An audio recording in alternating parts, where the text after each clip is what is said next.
So, magkakaalaman na po ano mga projects yung kinorner nila 2016 onwards. Kasi doon sa Senado, sa committee ni Marcoleta, ang focus lang ng investigasyon 2022 to 2025. Masyadong alatado na gustong pagtakpan yung 2016 to 2022. Mas marami yon kasi 6 years. Yung 2022 to 2025, kalati lang. 3 years, mga kababayan. Dito nga, bilyon-bilyon na po yung projects. How much more doon sa 2016? So, panahon pa pala ni Gloria, GMA. Nangungontrata na sila. Yan ang bagong information, revelasyon. Ngayon,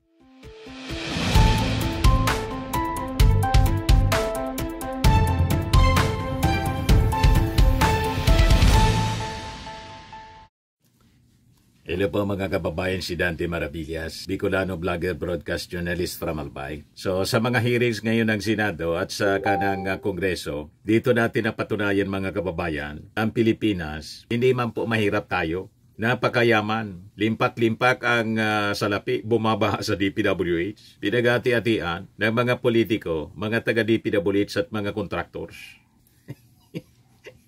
You see, normal daw ito sa kanila. Sabi mga kababayan ng dalawang engineers, lalo na po ni Bryce Hernandez, Assistant District Engineer ng Bulacan. Yan ang patunay.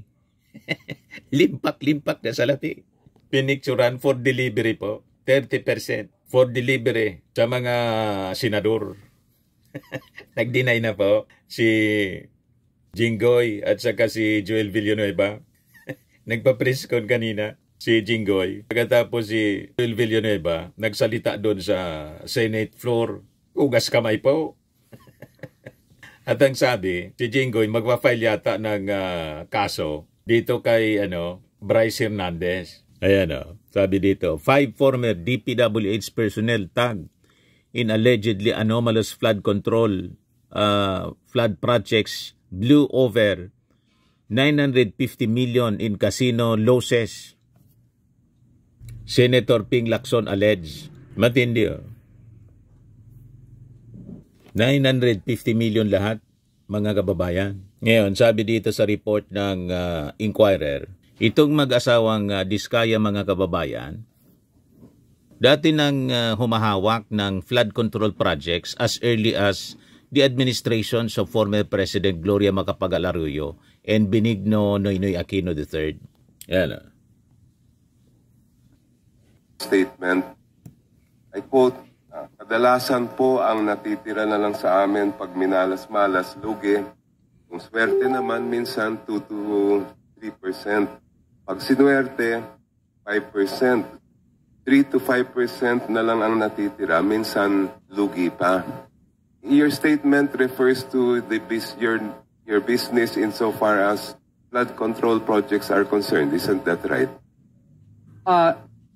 Yung nilabas ko po na computation is po yun, assuming po yun. Kadalasan po nangyayari po sa amin yung mga ganun po. May lugi talaga sa negosyo, may malit akita, minsan kumikita po ng maabot po ng mga, minsan 3, minsan pag maganda-ganda, yung hindi masyadong malayo ang location, minsan maabot din naman po ng 5 or 10.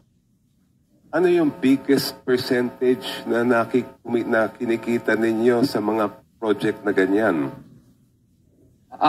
Common po is nasa nasa 15% talaga. Opo, 15 or minsan 12%. So hindi lang naman 2 to 5 lang ang kinikita ninyo? Yes po, Your Honor. Nagsimula po kayo mag-flood control projects sa 2016. Tama po ba yun? Your Honor, hindi po. Nagkaroon na po kami ng paunti-unting flood control. Panahon pa po ng President Gloria Arroyo pa po. Panahon pa po ni President Pinoy po. Paunti-unti. During the past administration, how many projects or more or less how much worth of projects were you awarded during the previous administration, not this one? Hindi ko na po masyadong matandaan, Your Honor, yung mga nakaraang administration. Basta accumulated po, medyo marami-rami na rin po. Or ano po, from 2012. Are you willing to provide this committee with the information of how many, where, and how much each of these projects were that were awarded during from 2016 to 2022? Yes, Your Honor. Yes, may we ask Mr. Chair that that be submitted. Kaya po ninyong may submit yan na by tomorrow. Your Honor, mukhang mahihirapan po. How many days do you need then? Mga 5 days po. So, magkakaalaman na po ano mga projects yung kinorner nila 2016 onwards. Kasi doon sa Senado, sa committee ni Marcoleta, ang focus lang ng investigasyon 2022 to 2025. Masyadong alatado na gustong pagtakpan yung 2016 to 2022.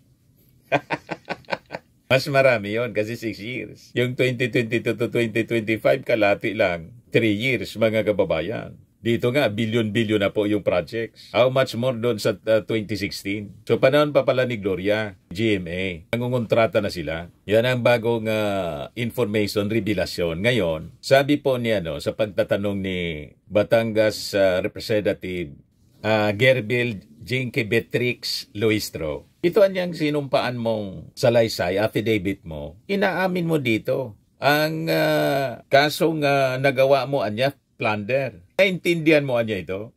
Na pwede ka ritong makulong ng habang buhay? Sabi niya, sabi ni Diskaya, kailangan ko anyang mamili. Kasi sinusugod na niya yung aming bahay. Gustoan niya kaming patayin. So, di nabalian niya. Sabi ni Luistro, naintindihan mo ba niya itong in-execute mong affidavit? Ang repercussion nito? Pakinggan natin mga kababayan. Kasi ang dami niyang sinabit. Tapos siya mismo, ito ay admission ng kasong plunder, sabi ni Congresswoman Luistro.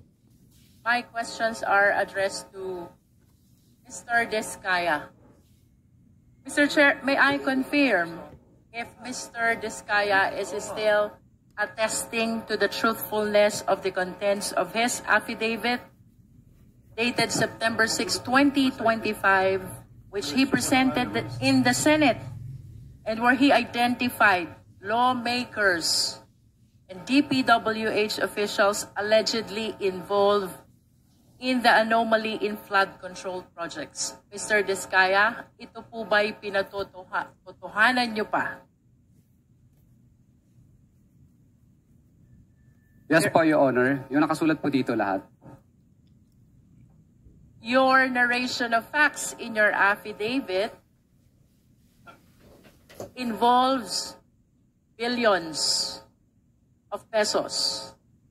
Mr. Diskaya, significantly under the law, if it is 50 million and below, the case is violation of Anti-Graft and Corrupt Practices Act. But if the case is more than 50 million,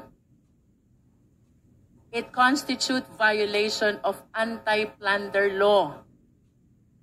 I want you to realize violation of anti-plunder law is punishable by life imprisonment and it is a no-bail offense. Which means if information will be filed by the Sandigan against you and your other co-accused during the entire period of hearing, kayo pong mag-asawa and the rest of the co-accused ay makukulong at mapapahiwalay sa inyong mga anak. Do you realize that? Your Honor, ano po, lahat po ng project po namin ay nakuha po namin sa public bidding. Mr. Chair, can we please direct the resource person to be responsive to the question? Please be responsive, Mr. Diskaya. Dapat Your Honor, sagutin lahat po yung ng project namin ay diretso. nakuha po namin sa public bidding. Mr. Chair, for the guidance of the resource person, I will repeat the question.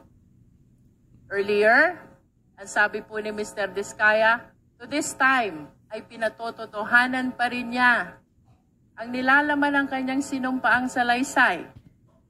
And I wish to remind him that that sinumpaang salaysay constitute an offense we call violation of anti-plunder law. Plunder, to distinguish the same from Anti-Graft and Corrupt Practices Act, Mr. Diskaya, is punishable by capital punishment, is a capital offense, punishable by life imprisonment, and is a no-bail offense. Which No means, bail. Kulong agad. kung ang kaso po'y may isasampalaban sa inyong mag-asawa, kasama ang inyong mga co-accused, the entire period of hearing, kayo po'y nakakulong at mapapahiwalay po sa inyong mga anak. Yun po ba'y nare-realize nyo when you executed this sinumpaang salaysay? Mr. Diskaya? Your Honor, tatanungin ko lang po ang legal counsel ko. Habang nagtatanong pa po mga kababayan, may breaking news po sa DCRH. Yan, sabi rito, 16 minutes ago, breaking. Isang kongresista umano ang nagbanta sa mag-asawang Diskaya na makukontempt sila kung hindi magbabanggit ng pangalan ng senador sa pagdinig ng House Infrastructure Committee ngayong Martes, September 9. Mayroon po palang isang congressman kanina na kanina pong naghihiring sila na nakausap yung abogado ng Diskaya. Kailangan mayroon kayong matukoy na senador sapagkat makukontempt kayo ayon kay Marcoleta. Sinabi ni Marcoleta na hawak niya ang naturang text masyado sa text message sa abogado ng mga Diskaya. Hindi natin maintindihan kung si Senador Marcoleta ito yung anak na congressman. Basta Marcoleta, mamaya makita natin kung sino yan. Pag kumpleto na yung detalye kasi breaking news. Baka si Senador Marcoleta. Kasi ang binabanggit, may dapat daw na isabit na senador. Malamang parte ito ng propaganda po. Anyway, balikan natin si Diskaya. Affidavit without realizing the implications of the contents. Please respond, Mr. Diskaya.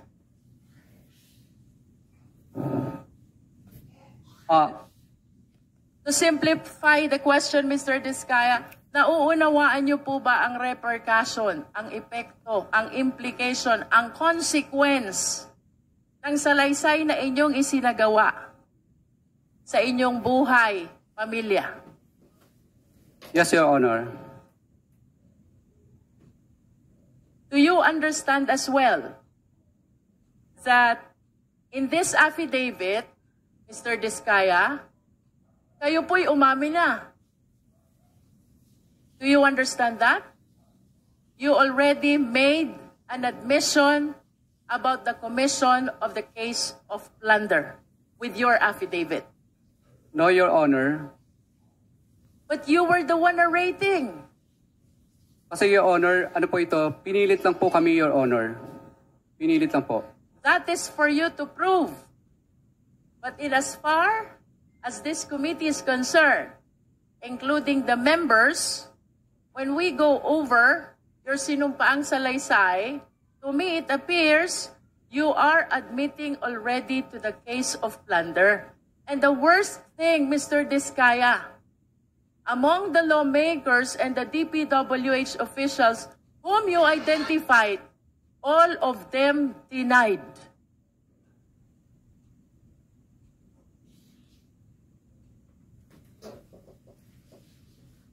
Understand the implication of this? I ask your attorney. Yes, please. Your Honor, yes po. You understand. Okay.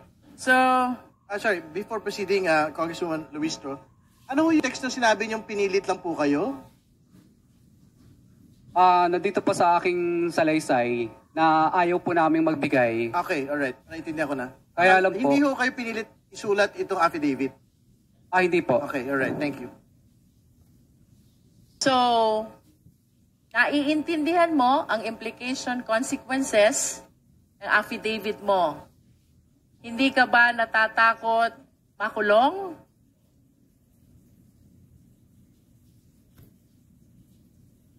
Natatakot, Your Honor. Hindi ka ba natatakot makulong ang asawa mo? Natatakot, Your Honor. Hindi ka ba natatakot na mapalayo kayong mag-asawa sa inyong mga anak? Natatakot, Your Honor. Then why? Kaya po Why did you execute this affidavit? Your Honor, mas natatakot po kasi kami sa buhay namin ngayon dahil kinukuyog na po kami ng taong bayan.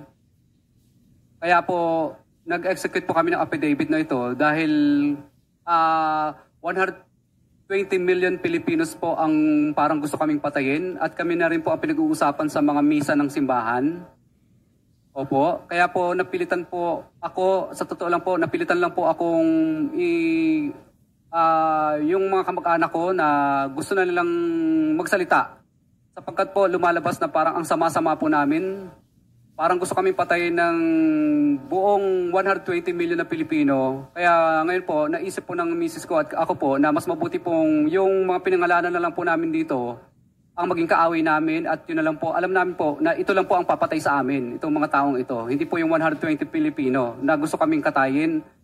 At yung nangyayari po sa amin dito ngayon ay parang nakakahiya. Para kaming magnanakaw, samantalang hindi naman po kami nagnakaw.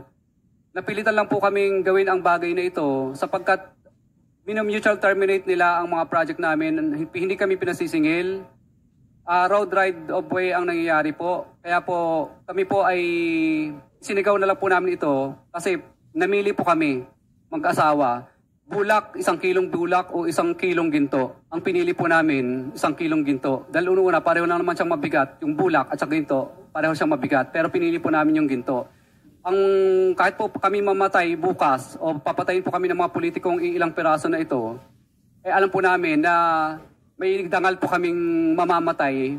Kaysa naman patayin po kami ng buong Pilipino sa Pilipinas.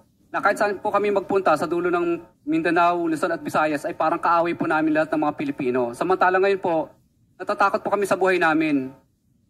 Alam namin kung sino lang ang kaaway namin. Yung mga pinangalanan po namin dito, ito na lang po ang alam namin kaaway. Hindi po 120 million Pilipino po ang kaaway namin. Madaling sabi, ginamit lang siya. Pagbigyan niyo po sana kami kasi mga politiko, yung iba pong mga gusto pa pong niya. mag-witness ng mga contractor, kung ako po ay inyong parurusahan po sa ginawa kong ito at ako po ay papagalitan po ninyo, wala na pong iba pang sisigaw ng mga contractor sa buong Pilipinas. Dahil una matatakot na sila kung ano po ang mangyayari sa akin. Kasi ang mangyayari po, parang nagbibigay po tayo ng hudyat sa iba't ibang pang mga contractor na, hoy, tingnan nyo, ang nangyayari kay Curly at saka kay Sarah, tutulad ba kayo dyan para mag-star witness?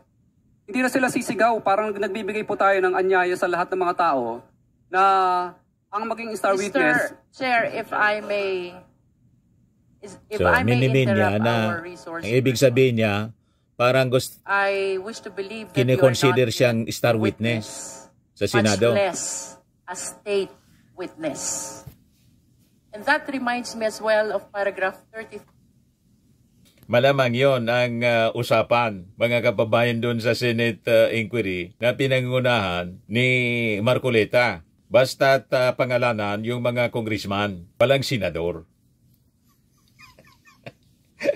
Biglang nagbago. Nagkakudita sa Senado. Iwan ko kung parehas pa rin ang sasabihin nito sa Senado ni Diskaya. Kasi po, kung may usapan na mag-star witness ka niya, basta't idikdik mo si Saldico, yung mga congressman, tapos siyempre si Martin Romualdez.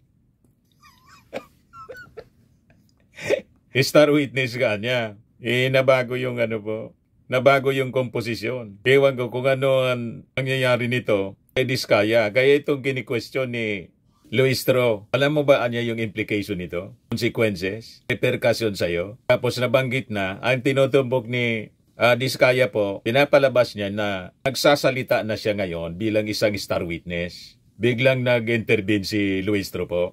Of your affidavit. Who gave you the idea about state witness? Yan.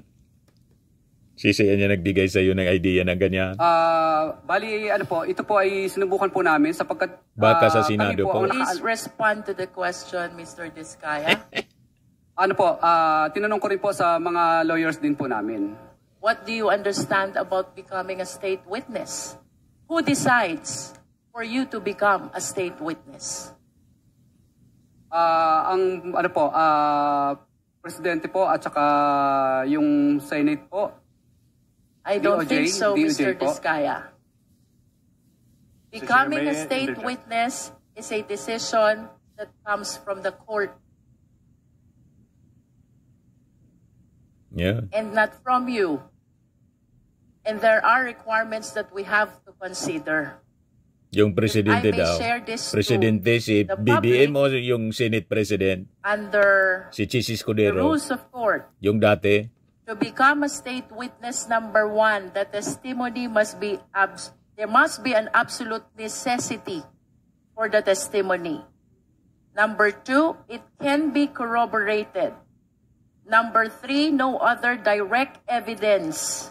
Number four, no previous conviction. And number five, the accused must appear as not the most guilty. Do you think with these requirements, the court will approve your application to become a state witness? Yun. Yes po, Your Honor. Do you appear as not most guilty? Yes po, Your Honor. But you have to realize nonetheless, Mr. Diskaya, it is not you who decide. It is the court who decides Correct. whether you will be admitted or not as a state witness. And if you are not admitted as state witness, definitely then you will be one of the co-accused. And with your admission that you made already in the Senate and before this committee, I think the offense of plunder is already established. That is why Tapos. I wish to go back to the question. What made you decide to execute this affidavit, considering the very complicated consequences of your admission? Your Honor, I ask my counsel muna. Yes, please. Malamang yun ang usapan po para mag-testify sa Senado. Nagbago na po yung komposisyon ng Senado. Ang chairman na si Lacson na po ang chairman ng committee ng Blue Ribbon, hindi na si Marcolita. Yun si Bokya siya ngayon. Your Honor, nasabi ko na po yung mensahe ng sinabi ko po kanina. So it's because mas pinipili mo na makulong kesa sa magalit at mapatay ka ng mga taong nagagalit sa'yo. Do you confirm that, Mr. Diskaya? Yes po, Your Honor. Okay. I wish to invite your attention to paragraph 9 of your affidavit. Mr. Diskaya, sabi mo dito, nagkaroon ng kaunting tagumpay. So, handa siya Kaunting makulong. tagumpay ang St. Gerard Construction, kaya minabuti naming mag-asawa na mag-expand at bumuo ng iba pang kumpanya. Can you please enlighten us, what is kaunting tagumpay to you? Your Honor, naging umulad po yung aming kampanya, kaya po nagtayo po ang misis ko ng sarili niyang korporasyon. Can we please convert this into quantitative terms? Magkano po ba yung kaunting tagumpay na kinita ng St. Gerard which prompted you to incorporate additional corporations? Your Honor, wala po akong data sa ngayon, Your Honor, pero bigyan niyo po ako ng pagkakataon para po. But at least give us an idea. Is this millions or billions?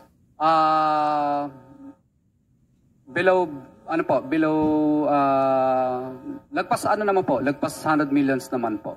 Lampas ng 100 million. Pero hindi lampas ng 1 billion. Your Honor, ano po ba yan? Revenue po o yung net profit? Revenue. Pag revenue po, billions po. Billions. How many billions? 1 billion more po, Your Honor. And 1 billion is kaunting tagumpay to you? Maliit na tagumpay Kasi pala sa Your Honor, kanya. ano po yan, revenue siya, hindi siya net profit. Nonetheless, 1 billion is a very huge amount. And you consider that as konting tagumpay? Yes Your or no? Your Honor, ano po ito, parang terminology lang po itong salita na ito. I wish to invite your attention as well to paragraph 13. Ang sabi mo naman dito, hindi namin ginusto kailanman na mapasama sa ganitong sistema. Pero kailangan naming magpatuloy para sa pamilya at mga empleyado. Can you expound on this? Your Honor, ayaw naman po talaga namin mapasama sa ganitong klase ng sistema. Pero siyempre po, napipilitan lang po kaming magbigay sapagkat hindi po matutuloy ang project pag hindi po kami nagbigay.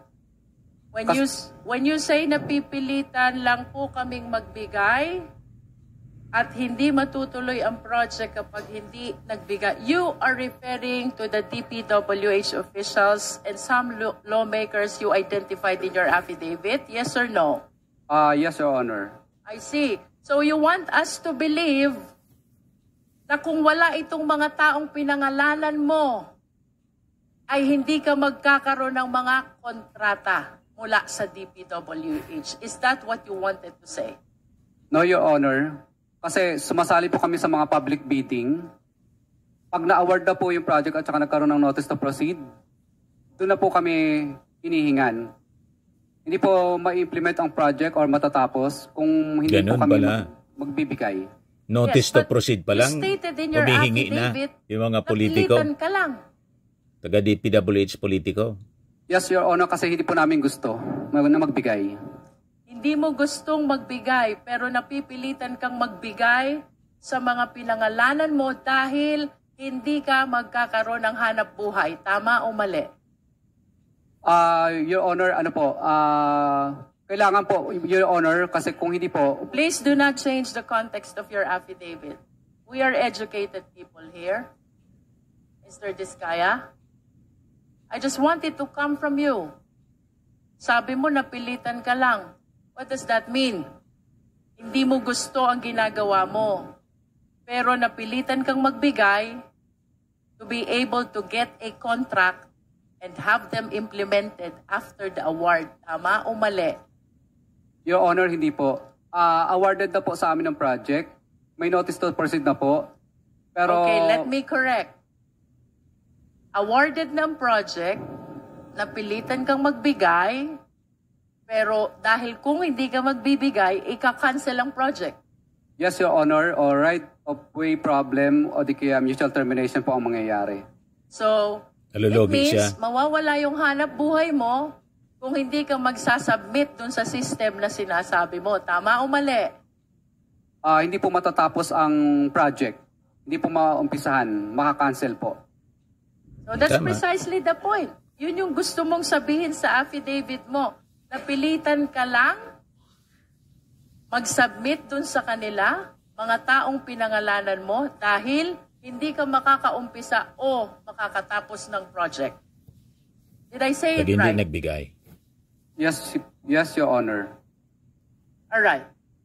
So would you agree with me if I would say that per your experience, kung walang DPWH officials at kung walang mga lawmakers na binanggit mo sa affidavit, walang hanap buhay etong mga construction company mo?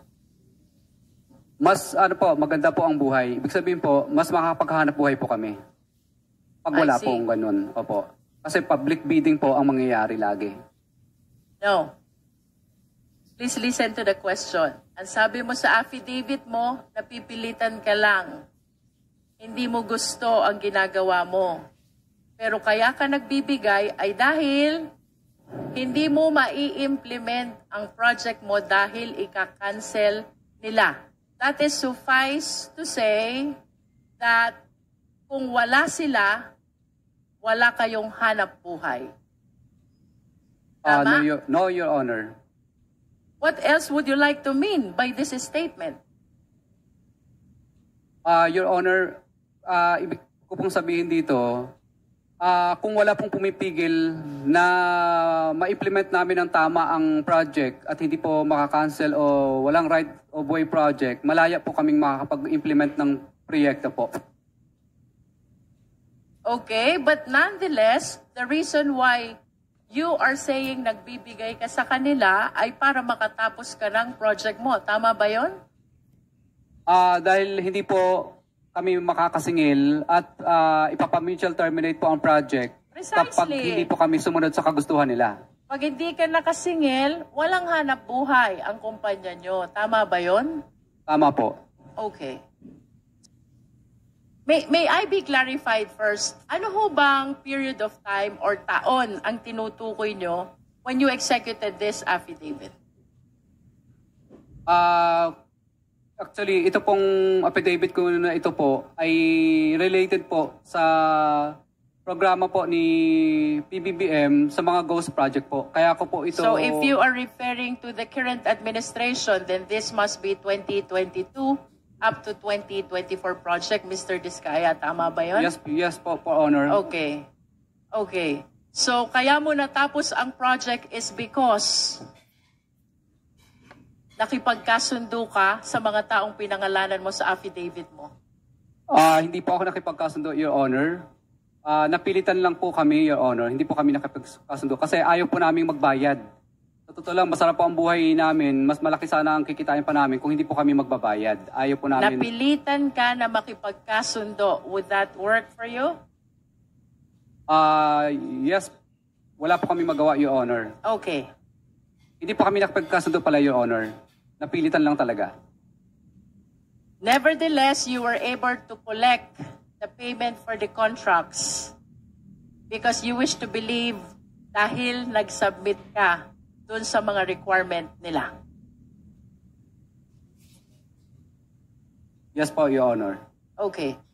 Then, na sa affidavit mo, you would like to implicate the lawmakers and the DPWH officials kung bakit nakakapag-implement ka ng project at nakakasingil ka. They are part of your business.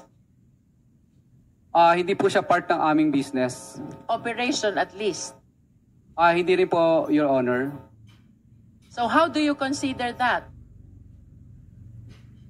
Your Honor, talagang ano lang po, talagang pag nanalo na po kami sa bidding, public bidding po kasi yan, doon na po sila dumarating. Humihingi Okay. lang talaga. So, what is clear, Mr. Diskaya? Hindi ka makakasingil kung wala sila. Do you agree to that? Yes po, Your Honor. Of course, because that is the content of your affidavit. Tama ba? Yes po, Your Honor. Kung wala sila, hindi ka makakasingil. Tama din ba yon? Yes po, Your Honor. Binaligtad lang natin yon, ha? Ibig sabihin, para makasingil ka, dapat nandiyan sila. Tama? Tama, Your Honor. Okay. Now, I wish to show you a graph of the revenue which you earned during your past operations. Secretariat, please.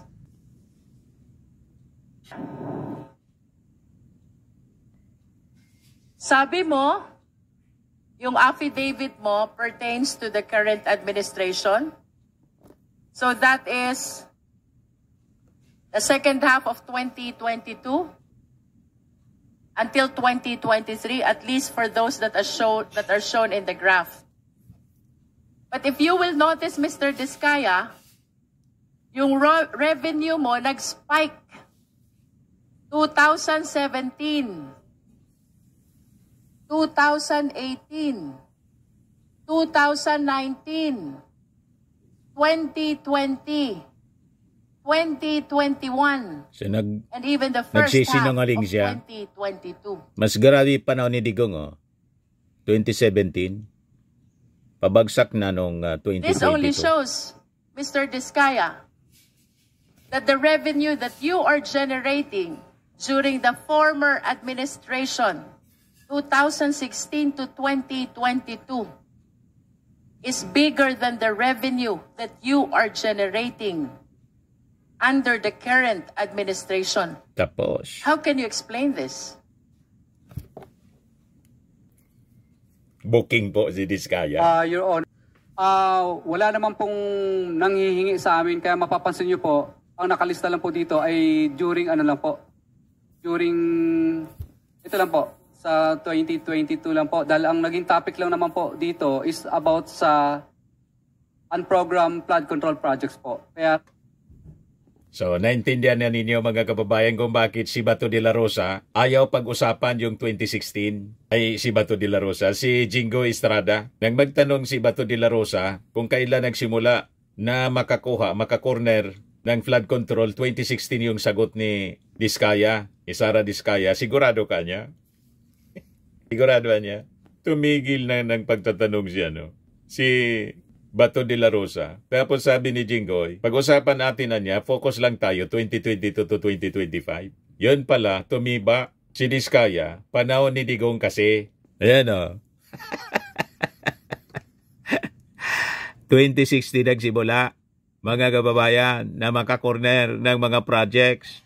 2017 nag-spike na po. Nag-peak 2022.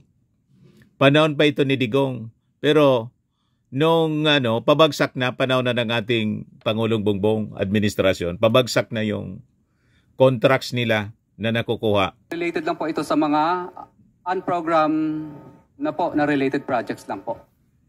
Can you repeat your answer, Mr. Diskaya? During the previous administration?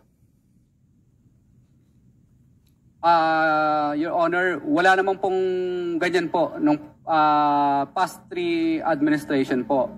Bali, ano lang po, bali, ito po kasing unprogram lang naman po ang napag-usapan po na kung bakit ito po ang 2022 po ang ating sinama po dito. Are you saying na yung pagbibigay mo ng pera sa DPWH at sa mga lawmakers happened only during the current administration and did not happen during the previous administration? Wala pong ganun pong nanghihingi sa amin, ni pa po. Wala po, pero nilalabanan po namin sa tunay na bidding po. Nagpapadyaryo po kami.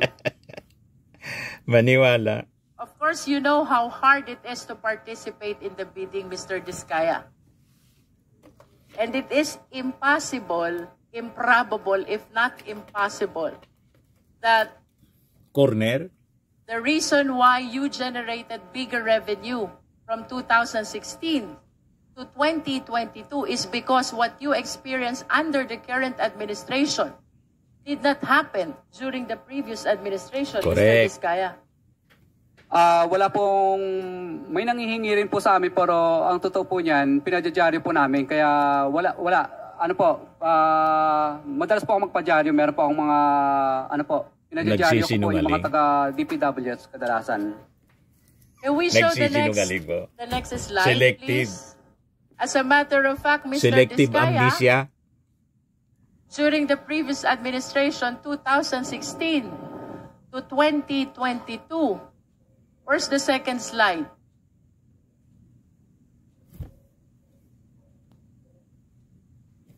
Yan o. Duterte administration. There.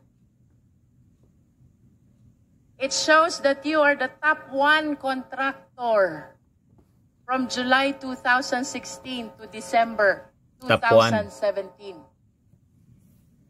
That's 1.5 years. The total value of awarded contracts is 12 billion. Matindi. Please 12 explain billion. to me.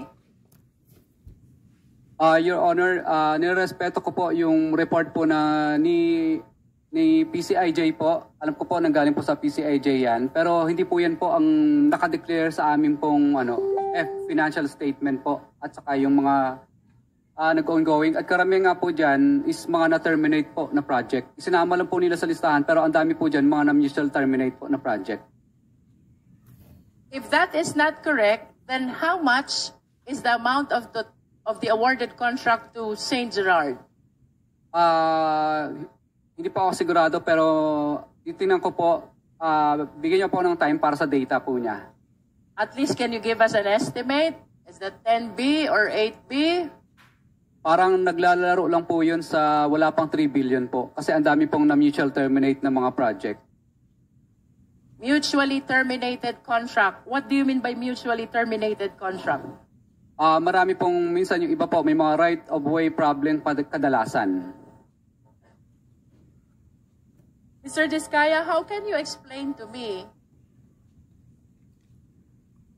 that under the current administration, may nanghihingi? Otherwise, hindi ka patutuloyin sa kontrata.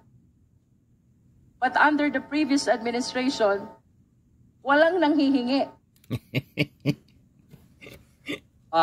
Meron din naman pong nanghihingi. Walang pero, nanghihingi. Po sila, takot sila pag napapadyaryo po sila. Katunayan po, yung mga taga-DPWs na yun, pag dumarating na po ang St. Gerard Construction, ang tawag nila sa amin, pasaway. Sinasabihan ko sila, pasaway ba ang sumunod sa RA 9184? Ano ba ang ibig sabihin sa inyo ng pasaway? Yung sumunod sa batas o yung hindi sumunod sa batas? Kaya pinadyaryo po namin sila. Bakit hindi ka ba nagpapadyaryo under the current administration? Nagpadyaryo din po ako nung kay Secretary Bonoan. Papakuha ko lang po yung aking mga dyaryo. And may we know also sino ba yung mga ipinadyaryo mo during the last administration? Iba't ibang mga district po dito sa Pilipinas. Saka Like mga how region many po. of them? Mga district engineer ba yan? Mga regional director ba yan? Can you please name names? Siyempre, pag nagpadyaryo ka, that is something which is very memorable to you. Opo. Yung iba po dito po sa DPWH, Cebu. Yung iba Sino? Yung iba po, sa Region 4A. Who? Opo, hindi po, mga Bids and Award Committee lang po ang pinadyaryo. Bids and Awards Committee. Sino doon? Can you please name names? Hindi po, ang ginagawa ko lang po, binabanggit ko lang po yung pangalan ng distrito na yon, pero hindi ko po binabanggit yung pangalan ng Bids and Award Committee na nag-disqualified sa amin, kundi buong district po ang pinapangalanan ko. Okay. Can you please walk us through? Sige nga, kwento mo sa amin, ano yung sinasabi mong pagpapadyaryo? Mr. Chair, if What are I may, the contents of the I may petition? interject. May we request for the physical copies of those tabloids na sinasabi po niyang siya po ay nagpadyaryo ng mga DPWH officials, lalo na po yung mga Bids and Awards Committees, para po malaman natin kung totoong nagsasabi po na si totoo Marcoleta. ang ating resource person. Nandyan pala yung Yes, anak ni Mr. Marcoleta, Diskaya is, congressman. ordered to submit copies of the publication of names in the dailies. Yes po, Your Honor. Ms. Kaya, kindly continue explaining anong meron sa current administration compared to the past administration, kung bakit, sabi mo, walang nanghihingi during the past administration. Your reason is, nagpapadyaryo ka noon. Ngayon ba hindi ka nagpapadyaryo? Nagpapadyaryo din po, Your Honor. Pero, Balikan natin yung past. Ilang beses ka nagpadyaryo dun sa past administration? marami din po. Sa bawat Can you please state the number? How many occasions na nagpadyaryo ka? Your Honor, marami-rami na rin po. Hindi ko na po masyadong maalala yung karamihan. Is it more than 10? More than 20? More than po, more than. More than 100? Hindi naman po. Your Honor, isasubmit ko na lang po yung mga na-recover ko But na give us an dyaryo. idea. Give us an idea. More than 20? More than 50 plus po yata yun. 50 50 plus yung naipadyaryo mo. But you were saying, ang laman ng publication mo ay just the engineering office. You do not include the name. Can you please tell us? Di ba nagpo-posting naman talaga kayo? Posting and bidding, during bidding, right? That's part of the requirement Yes po, under Your Honor. procurement law. Yes po, Your Honor. Anong laman ng publication pag pinadyaryo mo sila? Nasa front cover po lahat yung... What do you say? Anong nakalagay doon? Nakalagay po doon na yung pangalan po ng DPWs na yan na kami po ay disqualified sa bidding at humingi kami ng tulong kay Secretary Mark Villar dati noon. Humingi kami ng tulong kay Secretary Mercado rin po noon at humingi rin po kami ng tulong kay Secretary Punoan din po. Is it not really one of the consequences of participating in the bidding that you can possibly be disqualified because of some requirements? What calls for publication kung na-disqualify ka? Your Honor, pag kami po ang nanalo sa bidding at pinipilit po kaming ipa-disqualify, doon lang po kami nagpapadyaryo. Pero pag hindi naman po kami nanalo sa bidding, hindi po kami nagpapadyaryo. Kasi talo naman talaga kami. And you honestly believe that that is the sole reason kung bakit yung na-experience mong panghihingi ngayon, ayon sa iyong salaysay, ay hindi mo na-experience noon? Yes po, Your Honor. Kasi, That is the only reason?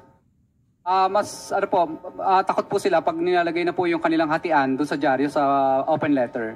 Is it not that dapat mas nagpadyaryo ka pa nga ngayon? Dahil sabi mo maraming nanghihingi sa'yo. Your Honor, kaya po ako naglakas loob na po ngayon na magsalita dahil kami po ay gustong tumulong po kay PBBM po. I understand, but prior to this time, Mr. Diskaya, kung noon, nasabi mo takot, palagi ka nagpapadyaryo, bakit hindi mo naisip yan? Why did you wait for the President to discover all the anomalous projects in Bulacan before you came out to the open? Your Honor, ilang beses po ako nagpadyaryo at nagsusumbong pa po ako kay Secretary Bonoan, pero mapapasin niyo po sa open letter ko doon na parang hindi po pinapansin ni Secretary Bonoan yung dyaryo ko kasi tabloid lang ang dating. Chair? Quick interjection lang, Mr. Chair. See that, yes. Siguro we have to put it on record that some of the Kongs that were mentioned were not part of the 19th Congress. And That is correct. to add lang, Mr. Chair, hindi ka naman magkakaroon ng disqualification kung nagko-comply ka. Thank you. Yun lang, Mr. Chair. Unbelievable how a simple publication can change entirely this system that he is alleging. Dahil lang sa pagpapadyaryo, his allegation na may nanghihingi under the current administration is entirely absent during the past administration. Mr. Diskaya? Your Honor, ang totoo po talaga dyan kung bakit po takot po na lahat ng mga contractor, hindi lang po kami. Kung kami nga pong mga malalaking contractor ay takot po, mas lalo na po yung mga maliit. Kasi po, Your Honor, nagkaroon po ang DPWs ang department order na kapag na-disqualified ka po ng 3 ulit, ay mabablacklist ka na po. So takot na takot po yung mga contractor na ma-disqualified ng 3 times. Kasi ang department order po nila, 3 na disqualification, i-recommend ka nila para ma-blacklist po. So takot po ang mga contractor na ma-blacklist ng 3 ulit kasi sigurado pong ma-disqualified ng 3 ulit kasi sigurado ma-blacklist po sila. Kaya ang ginagawa na lang po ng lahat ng contractor minsan, makisama na lang kasi ma-blacklist po kasi yung mga taga-Basin Award Committee po, gagawang kanila ng paraan para kahit tuldok sa kasalitang nagkamali ay disqualified ka na po. Are you referring to the previous or the current administration? Ngayon lang po kasi nauso yung yung department order na 3-strike policy na... So you are referring to the current administration. Let me simplify my question, Mr. Diskaya. I'm about to conclude. Yes po. Kasi naghigpit po sila ng husto para po yung... Mr. Diskaya, if I may interrupt, I will simplify the question. Yes po, Your Honor. Would you like to say na sa current administration may nanghihingi pero sa past administration, walang nanghihingi? Your Honor, meron din naman po na may nanghihingi po. Pero hindi ganun kahigpit po. For example po, hindi uso ang 3-strike policy po noon. Na pag naka-disqualified po ang contractor na 3 ulit, magba-blacklist na. Alright. With your admission na may nanghihingi din po, question, bakit hindi mo sinama doon sa affidavit mo? Your Honor, ano po yun, hindi naman po naging successful yun. Kaya hindi ko na po... Nonetheless, may nanghingi pa rin. It's you who admitted. May nanghihingi din po during the past. You know why I'm asking you this line of questions? Because there is a principle in the law of evidence, falsus in uno, falsus in omnibus. False in one testimony is false in all testimonies. Bakit parang nagkaroon ka ng selective amnesia? Correct. Mr. Diskaya? Would you like us to believe na may nanghihingi during the current administration tapos walang nanghihingi during the past administration? How would you even explain that during the past administration, top 1 contractor ka from PCIG data, and yet you are claiming walang nanghihingi unlike during the current administration? Tapos tumiba siya What I doon. wish to point out, Mr. Diskaya, your affidavit is full of inconsistencies and lies. Correct. Your Honor, ang affidavit po na ito ay tungkol lang po sa pagsuporta po namin kay PBBM po. Kasi po, ang kanya pong finirash po sa TV nung nakaraan po ay report po tungkol sa mga unprograms po na project. Kaya dito lang po ang salaysay ko hanggang... Okay, then let me ask you, if you are saving your statement by claiming that you are pertaining only to what the President discovered as anomalous projects during his administration, let me ask you, sino yung mga nanghihingi during the past administration? Your Honor, ano lang po,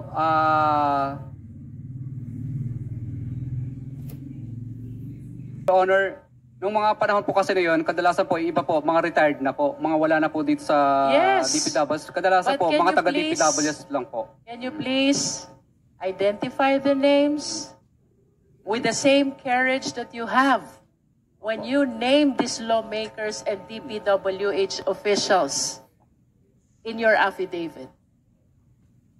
Your Honor, for example po, si D.E.R. Pascual po dati. Kaya lang patay na po Who siya. is D.R. kawalan po. Pascual? Opo, D.E.R. Pascual. Siya po ang nagpa-block. Bago po siya namatay noon, ay pinablocklist niya po kami dahil nag-negative slippage. So siya po ang talagang tunay na nanghihingi sa amin. Huwag ka So hindi po magbanggit kami... ng pangalan ng patay na. Bakit pangalan ng patay yung binabanggit mo? Hindi makakasagot sa'yo. Oho. Correct. Yung iba po kasi sa... Ganito na lang ho kaigsi yung pasensya ng komite na ito. Bago ho tayo umabot sa punto na walang uwian. So, seryosohin po natin yung pagsagot. Hindi ho namin tatanggapin yung mga ganyan po. Nagtatanong ng pangalan ng patay. Hindi nyo na rinespeto yung tao. Your Honor, okay lang po ba yung data po? Kasi wala pa sa akin yung iba pang mga Bigay ka data. bakit papel ang hinahanap? Yung laman ng utak mo hinahanap. Sino yung humingi ng pera? Mula sa nagdaang gobyerno. Opo. Hindi ko kailangan ng papel para doon. Opo. Dati po sa sa bandang Region 4A po noon, mga regional director naman po Okay, noon. magbigay ka ng pangalan. Po. Bali po nakalimutan ko na yung pangalan. Magbigay Mas ka ng tagal na po. pangalan. Tapos, Basta RD po dati yun ng Region 4A po dati noon. Opo. Magbigay ka ng pangalan. Si RD... Nakalimutan ko na. Hindi pa yan. Magbigay ka ng pangalan ng hihingi nung nagdaang gobyerno. Opo. RD po ng Region 4A po dati noon. Hindi ko lang po masyadong ma-mention kasi nasa isang papel ko po yun. Opo. imposible hindi niya Ano po yan? Anong kilala. taon?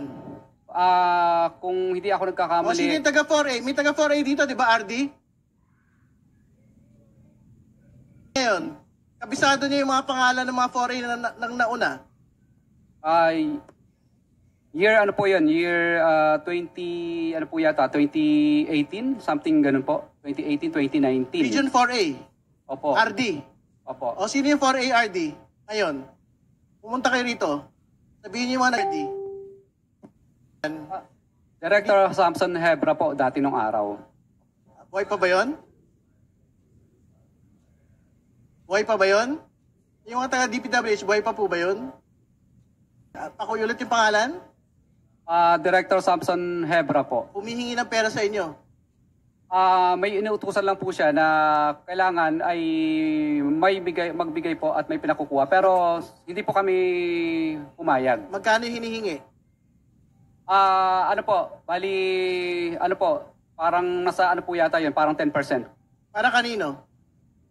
Para daw sa, basta may ayaw po niya, basta taas lang. Yan lang po Ano na sinasabi. naman yung taas? Ano na naman? Baka yung taas, magtututuro ka na naman kung sino-sino. Wala po. Sino yung taas? Wala pong binanggit sa akin ng mga politiko, basta taas lang. Please proceed. I wish to wrap up, no? If we can bring back the slide. An admission also already from the resource person that even during the past administration ay may nanghihingi. However, it appears na he refused to disclose the names, unlike the way he did in his affidavit when he identified the alleged lawmakers and the DPWH officials. With that amount of awarded contract to Mr. Diskaya, that is 12 billion, Pangaban, he is questioning the amount, no? I do not understand why a simple publication would make a difference between the previous and the current administration. If he is claiming na yung mga pinangalanan niya na mambabatas at DPWH officials ay nanghihingi, what makes the situation during the past administration different? Bakit ayaw niyang pangalanan? When in fact, during the past administration, he is the top 1 contractor. I wish to ask, Mr. Chair, nagkaroon ba ng selective amnesia si Mr. Diskaya? Tanda niya yung mga nanghingi sa kanya during the current administration. Pero it seems he totally forgot already about the people who might have asked for the same